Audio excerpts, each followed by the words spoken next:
way to make every NFL player. Iron Mike Ditka suffers no fools.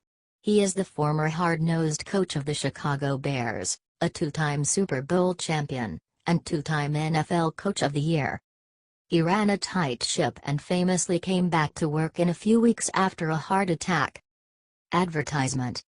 And this was years ago, without recent medical advancements. He was being interviewed about the NFL and the topic, of course, came around to the scandalous behavior of the still unemployed Colin Kaepernick and the total malcontent Marshawn Lynch, who have both gone out of their way to disgrace America. Ditka has the right solution, and every single coach in the NFL should listen and do exactly what he says. Advertisement. If so, we would stop this problem dead in its tracks. Listen up, guys, because literally your careers hang in the balance. Ditka said. Well, here's the thing. When we live in a society that pays attention to athletes, say, as greatly as they do to Kaepernick, then we're foolish. I mean, athletes' opinions are no different than anybody else's, they're no more significant than anybody else's. They're no more important than anybody else's. Kaepernick would be an unknown, a complete unknown. Nobody would know who he was, without the game of football, without the sport he's playing. And not to respect that, you've got to be a pretty unintelligent person, I would think. Because I don't care what your preferences are, you can have anything you want to. But what he has was given to him by the game of football. I think it's important to me that some of these young people playing the game start giving something back to the game. And respect the game the way it should be respected instead of acting like a bunch of fools out there. Radio host, no doubt about it. Hypothetically, Coach Ditka's on the sidelines and one of his players takes a knee during the national anthem. What happens to the player in that case? Ditka, he doesn't play for me ever again.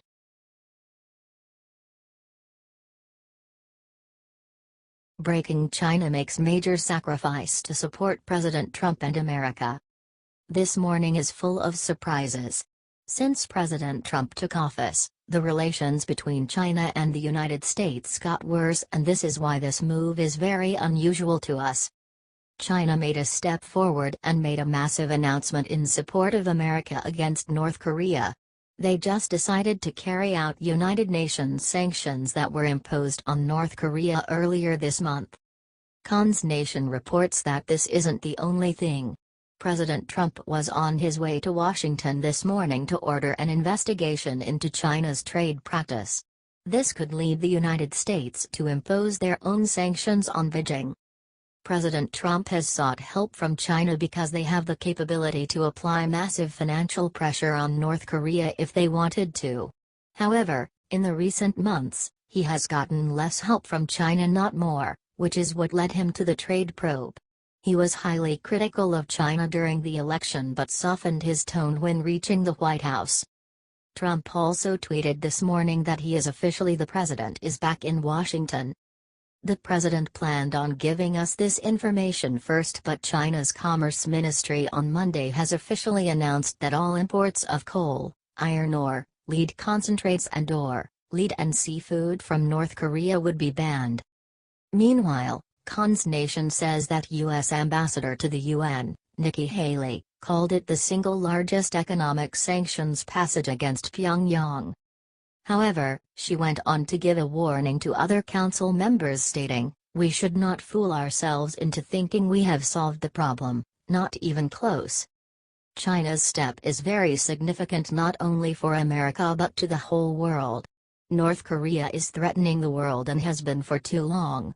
Special sanctions like this one need to be provided often.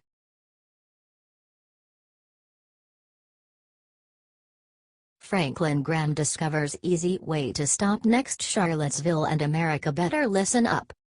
Franklin Graham, president of the Billy Graham Evangelistic Association, went after the politicians who rushed to blame President Donald Trump for the violence that erupted in Charlottesville, Virginia over the weekend.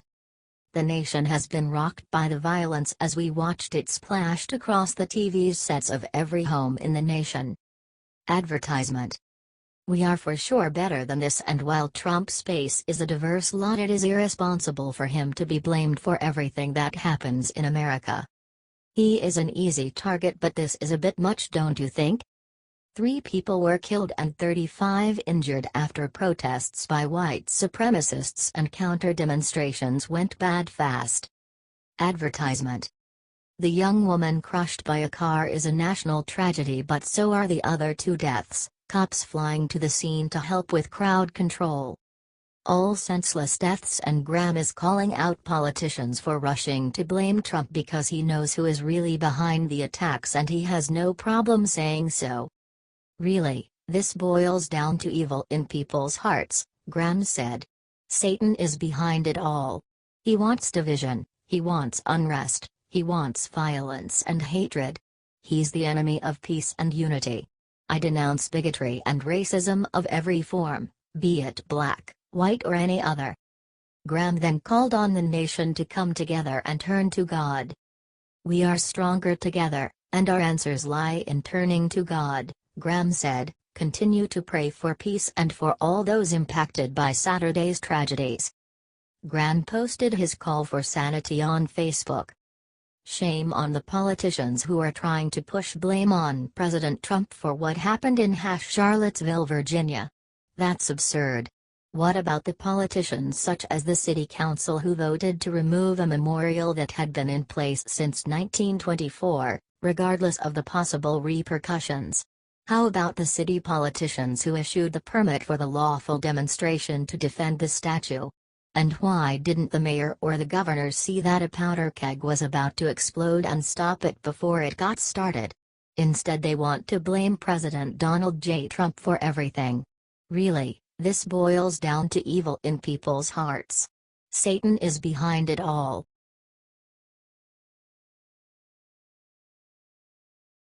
Breaking: Trump wins as North Korea cancels attack on Guam. North Korea recently threatened to attack the U.S. island territory Guam, which is located in the western Pacific. In a response to this threat, the U.S. President Donald Trump said North Korea will meet fire and fury if they continue with their threats. However, it appears that the North Korean leader changed his mind as he continues watching the U.S. actions. The South Korean President Moon Jae-in also wants to prevent the war. Kim Jong-un inspected his army on Monday. His strategy is to launch missiles near Guam, according to reports.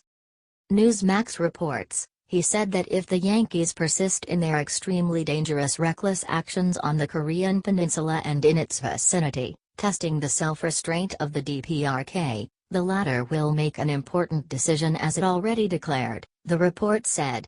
The DPRK stands for North Korea's official name, the Democratic People's Republic of Korea. President Trump said that the U.S. military is more than ready to defend our country and territory. This came as a response to Pyongyang's plan to attack Guam. However, Moon Jae-in said that the South Korean government is determined to prevent the military actions. Newsmax reports, military action on the Korean peninsula can only be decided by South Korea, and no one else can decide to take military action without the consent of South Korea, Moon said in a speech to commemorate the anniversary of the nation's liberation from Japanese military rule in 1945. The government, putting everything on the line, will block war by all means, Moon said. The Liberation Day holiday is celebrated on the Korean peninsula, and it will be followed next week by joint U.S.-South Korean military drills in order to anger North Korea. While South Korea is an ally of the United States, the North Korea's main ally is China. North Korea has a weapons program and China urged them to stop it. They also urged the USA and South Korea to stop military drills in order to lower tensions. The drill will definitely provoke Pyongyang more, and Pyongyang is expected to make a more radical response, the paper said in an editorial.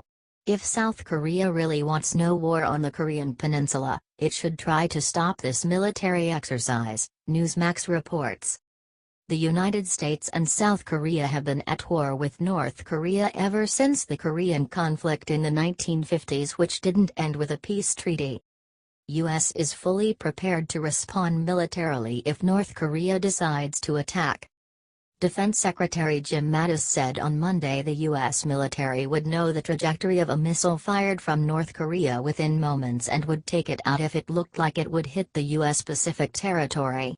The bottom line is, we will defend the country from an attack. For us, U.S. military, that is war, Mattis said, Newsmax reports. Japan is also an ally of the United States. The Japanese Prime Minister Shinzo Abe said that Japan will stand with its allies against North Korea. Trump talked with Abe on the telephone and both of them agreed that stopping North Korea is a top priority. It appears that Kim Jong-un got a little bit scared. If he launches an attack to our territory or our mainland, we are more than ready to take him down. Not only we have South Korea and Japan on our side, but Australia and New Zealand are our allies as well. You better watch out, North Korea.